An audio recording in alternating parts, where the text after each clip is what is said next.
আসসালামু আলাইকুম। আমি খুরশেদ আলম। আজকে যে বিষয়টি নিয়ে ক্লাস নেব সেটা হচ্ছে সাবজেক্টের স্থানে বার বসানোর নিয়ম।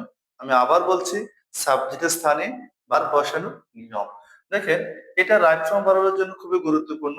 পরীক্ষায় পরীক্ষা এটা বারবার পরীক্ষা আসতেছে। দেখেন, সাবজেক্টের স্থানে দুই নিয়মে বার বসে থাকে।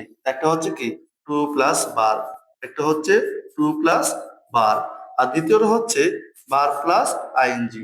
দ্বিতীয়টা কি বার প্লাস আইএনজি। তাহলে দেখেন, তাহলে এক নম্বর হচ্ছে টু প্লাস বার, দুই নম্বর হচ্ছে কি বার প্লাস আইএনজি। তবে দেখেন উদাহরণগুলো দেখেন, আমি যখন বলি দেখেন সাবজেক্টের স্থানে দেখেন tell to tell a lie is a scene.